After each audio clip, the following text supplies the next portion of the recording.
All right. Welcome back. We got a little bit of a surprise because yesterday I said that I expect us to slowly grind higher. We have a little bit of a move down, backtesting here the value area high.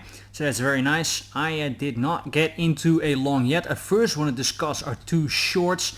The one that I didn't like anymore, I'm already telling you that for days, is the short here from that value area high and the 78.6.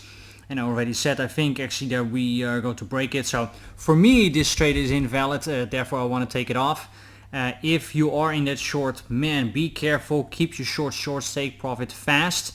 And make sure that you watch out with your leverage and your position size. We are still in bullish market structure, so the only short right now that I'm looking at is a short from the all-time high.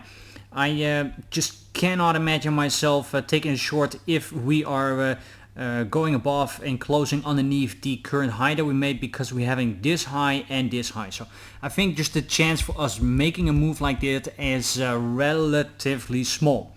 Alright, as I said already yesterday, is that I will be looking for longs more than I am for shorts, because market structure is still up. We are in bullish market structure. We are making higher highs and higher lows, and therefore we should be favoring longs over shorts. Right now, this is the low to break in case you are bearish. That will also mean that I am only looking for longs until we start losing this level right here, and that is 66,000.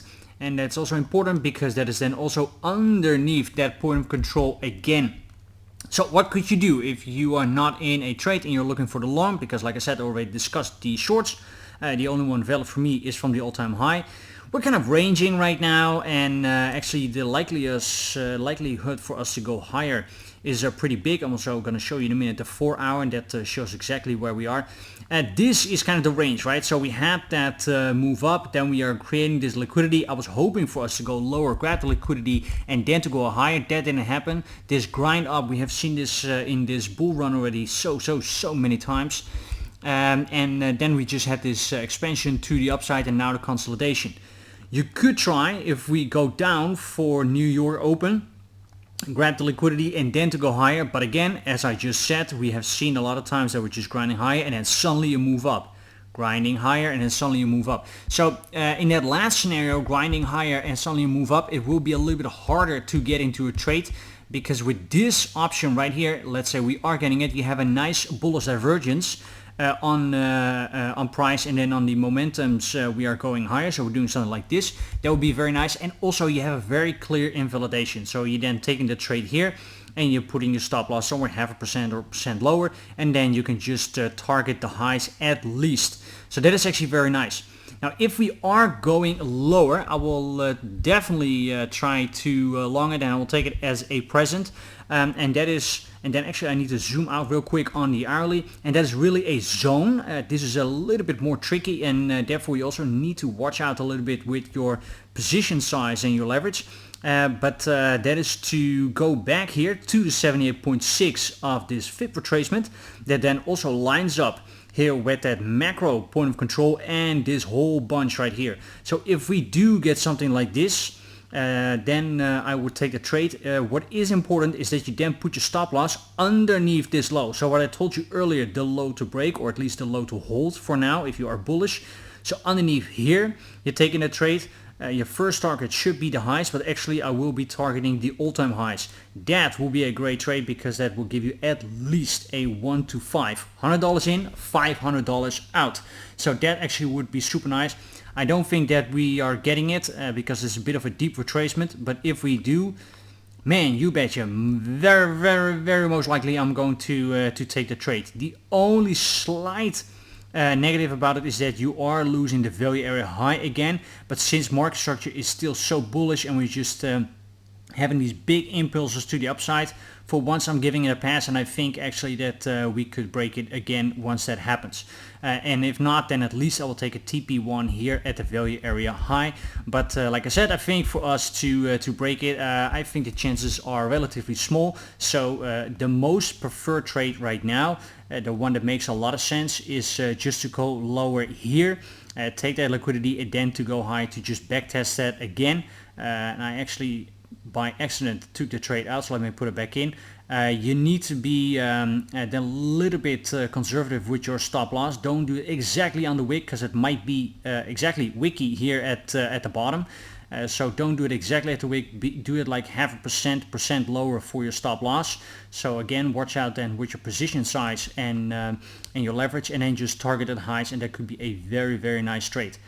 Let's say we are getting that zigzag higher like this that we have seen now already a couple times.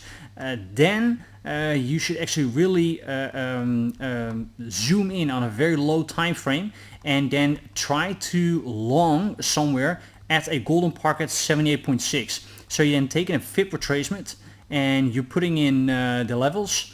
This of course is just draw with the hand, but let's say this is approximately then your trade. Then you're getting in somewhere at that golden pocket 78.6, and you put your stop loss underneath the low, or this low, or this low, or this low, depending on where you are getting in. So that is then still how you could trade it. Make sure that your indicators are lining up and that they are saying that you're also going higher, because if they are not lining up, whatever indicator then you're using, then you could be longing the top, because then you could easily have something like this for price, and then suddenly wham, you're getting a liquidation of all of these lows. Finally liquidation, what we have been waiting for already for a long time. So be very, very careful with that strategy. It is far from my preferred strategy, and I actually barely see myself entering a trade like that, but that could be an option in case we're just going higher. If I take the trade, whatever it might be, on that grind higher, on a liquidity grab going lower eventually, I will update you on Twitter and I will post it there. So make sure you follow me there. Link is in the description. One last thing I want to show you what makes me pretty bullish is not only here this hourly money flow fat in the green, we're seeing the momentum waves already curving to the upside. RSI unfortunately a little bit split, so that signals weakness, but what makes me very bullish is actually the 4 hours, so even a bigger time frame. The money flow also fat into the green, VWAP higher, and it also looks like that the momentum wave is getting ready to clip. So I think this, getting ready to clip. I was almost afraid it was in the wrong time frame.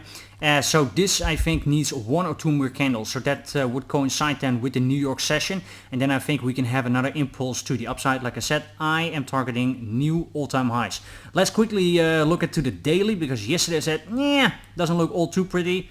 My verdict for today, exactly the same. It doesn't look all too good. And this looks like it might want to roll over.